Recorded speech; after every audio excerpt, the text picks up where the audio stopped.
नमस्कार विद्यार्थी मित्रांनो, महानर्सिंग यूट्यूब चॅनलवरती तुमचं पुन्हा एकदा स्वागत आहे. अनेक विद्यार्थ्यांच्या कमेंट्समुळे हा व्हिडिओ मी आज बनवणार आहे. बघा, BMC GNM ॲडमिशन 2025-26साठी अर्ज प्रक्रिया चालू झालेली आहे. अनेक विद्यार्थ्यांनी मला प्रश्न विचारले की सर हा फॉर्म कसा भरायचा? यामध्ये कोणकोणत्या दक्षता आणि कोणकोणत्या बाबी तुम्हाला लक्षात ठेवायच्या याबद्दल त्यांनी मला प्रश्न विचारलेले आहेत. तर विद्यार्थी मित्रांनो, आजच्या व्हिडिओमध्ये आपण BMC GNM 2025चा ॲप्लिकेशन फॉर्म हा कसा भरायचा आणि यामध्ये कोणकोणते डॉक्युमेंट्स, किती केबीचे, कोणते डॉक्युमेंट्स लावायचे, कोणते डॉक्युमेंट्स लावायचे नाही, काय माहिती भरावी आणि काय माहिती भरू नये याबाबत सखोल माहिती बघणार आहोत. तर जर तुम्ही या चॅनलवरती प्रथम व्हिजिट करत असाल किंवा या व्हिडिओवरती प्रथम भेट देत असाल तर नक्की चॅनलला सबस्क्राईब, लाईक आणि शेअर करा. ज्या विद्यार्थिनींना BMC GNM 2025चा ॲप्लिकेशन फॉर्म भरायचा असेल त्यांना हा व्हिडिओ नक्की शेअर करा. तर वेळ न घालवता व्हिडिओ सुरू करूया. बघा, BMC GNM 2025 ऑफिशियल वेबसाईटवरती तुम्हाला सगळ्यात अगोदर जावं लागेल. तर विद्यार्थी मित्रांनो, BMC GNM 2025चा ॲप्लिकेशन फॉर्म हा शक्यतो तुम्ही मोबाईलवरती भरू शकता आणि अन्यथा तुम्ही कॅफेवरती सुद्धा भरू शकता. मी तुम्हाला मोबाईल फोनवरती किंवा अँड्रॉईडमध्ये हा फॉर्म कसा भरायचा याबद्दल संपूर्ण माहिती देणार आहे. सर्वप्रथम तुम्ही Google Chromeवरती या. Google Chromeवरती किंवा तुम्ही कोणत्याही इंटरनेट ब्राउझरवरती जा आणि तेथे सर्च करा BMC GNM नर्सिंग ॲडमिशन 2025 असं टाईप केल्यानंतर त्यानंतर तुम्ही खाली स्क्रोल केल्यानंतर MyBMC www.mcgmgovernment.in 2 नंबरची वेबसाईट तुम्हाला दिसत असेल. वेलकम टू BMC वेबसाईट यावरती जेव्हा तुम्ही क्लिक करता तेव्हा तुम्ही ऑफिशियल BMCच्या वेबसाईटवरती जाता. त्यामध्ये तुम्ही गेल्यानंतर तुम्हाला सगळ्यात अगोदर फ्रंटमध्ये GNM कॅन्डिडेटसाठी GNM ॲडमिशन 2025-26ची ॲडव्हर्टाइजमेंटचं सर्क्युलर दिसेल, जे तुम्हाला मी व्हिडिओमध्ये सांगितलेलं आहे. आणि त्यानंतर तुम्हाला सगळ्यात महत्त्वाचा पॉईंट दिसेल ॲप्लिकेशन फॉर GNM ॲडमिशन 2025-26. येथे तुम्हाला सरळ अप्लाय हिअर करायचं आहे. त्यानंतर तुम्ही डायरेक्ट ॲप्लिकेशन फॉर्मवरती पोहोचाल आणि त्यामध्ये तुम्हाला फ्रंटमध्ये दिसत असेल की हे ऑफिशियल बृहन्मुंबई म्युनिसिपल कॉर्पोरेशनची ऑफिशियल साईट आहे आणि ॲप्लिकेशन फॉर GNM 3 इयरच्या डिप्लोमासाठी तुम्ही इथं अप्लाय करू शकता. आणि ह्या सगळ्या 350 ज्या जागा आहे ह्या ऑनली फिमेलसाठी आहे. तर वेळ न घालवता ॲप्लिकेशन फॉर्म कसा भरायचा हे तुम्हाला मी सांगणार आहे. त्यामध्ये सगळ्यात पहिल्या रकान्यामध्ये तुम्हाला दिसत असेल personal details of the student.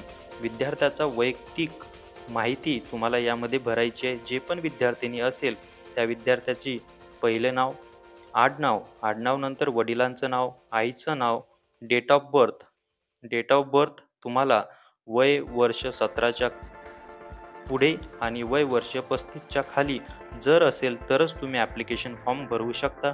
त्यानंतर बघा, मरायटल स्टेटस, वेदर तुम्ही सिंगल आहेत का, मॅरिड आहे का, डायव्होर्स आहे, हे तुम्ही इथं अप्लाय करू शकता. त्यानंतर बघा, नॅशनॅलिटी तुमची इंडियनच असेल.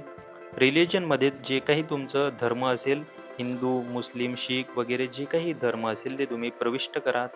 त्यानंतर महत्त्वाचा पॉईंट आहे डोमेसाईल ऑफ महाराष्ट्र स्टेट.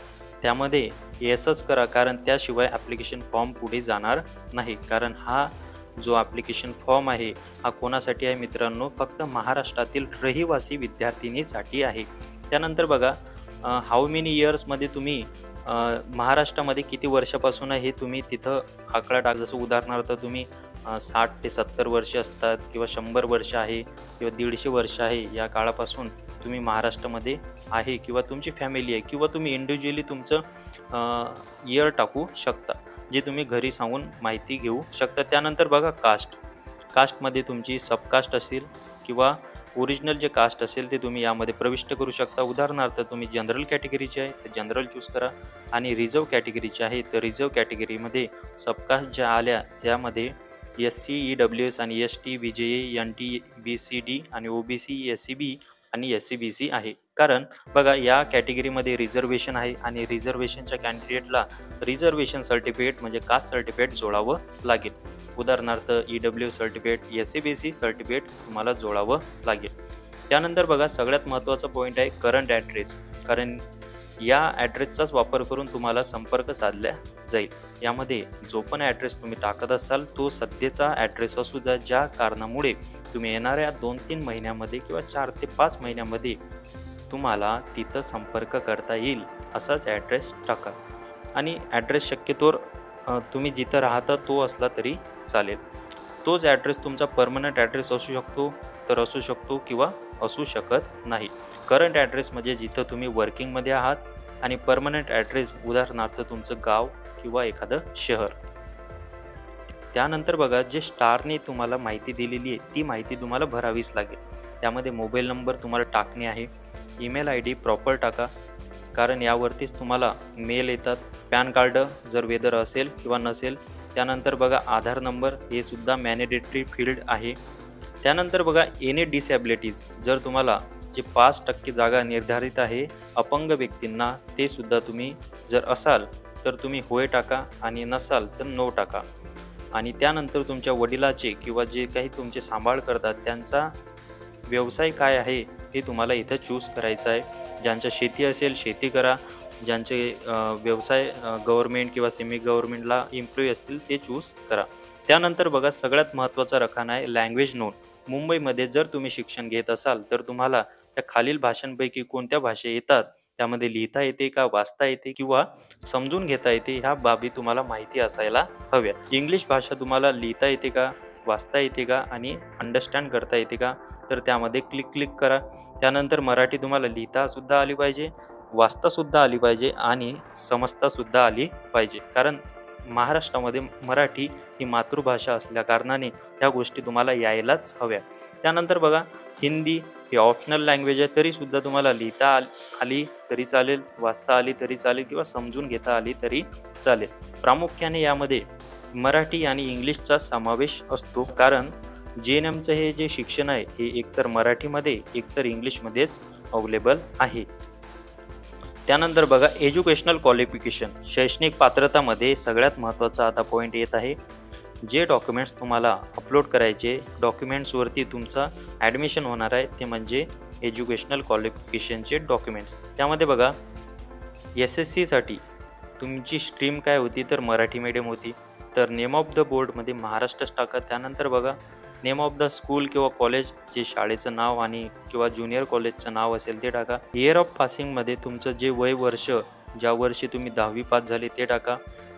तर तुम्हाला इयर ऑफ पासिंग नंतर मार्क्स आउट ऑफमध्ये तुम्हाला मिळालेले गुण आणि टोटल मार्कमध्ये एकत्रित गुण टाकल्यानंतर तुम्हाला पर्सेंटेज इथं ॲटोमॅटिक शो होऊन जाईल.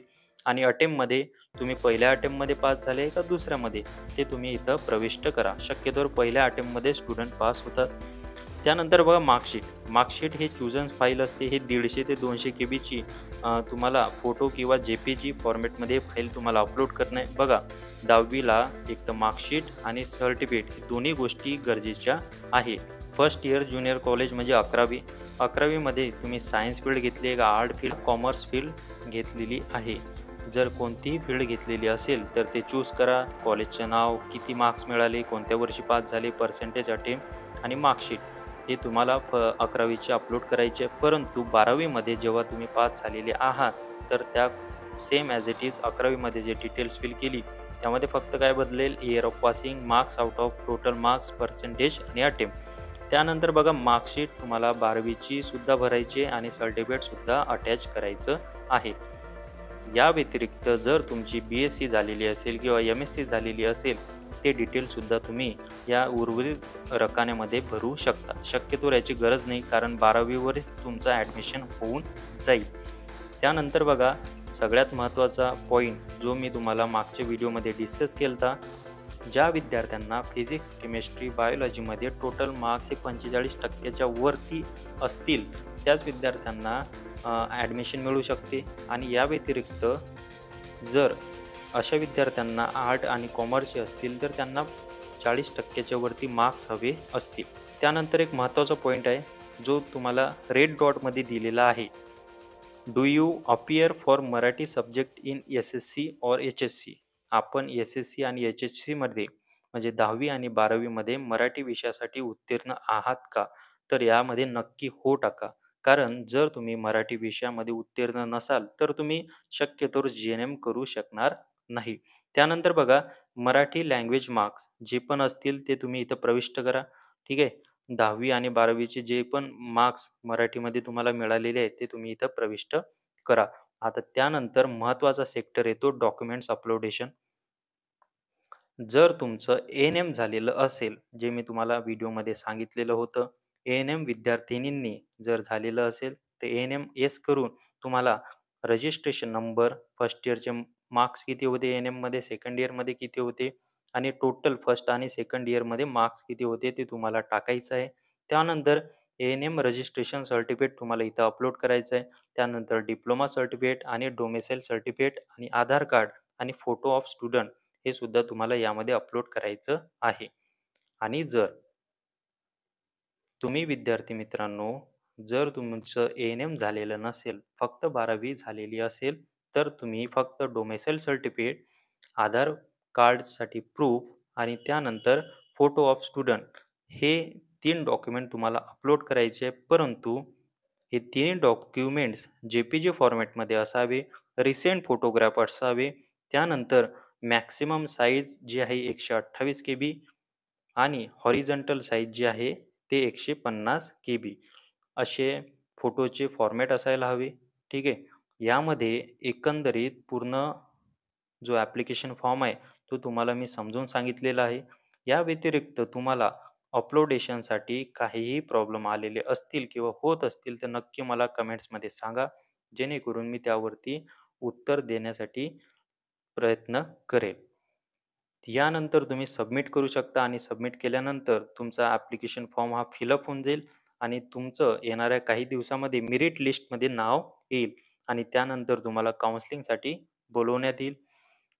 तर एकंदरीत हा व्हिडिओ आवडला असेल तर नक्की चॅनलला सबस्क्राईब, लाईक आणि शेअर करा. धन्यवाद.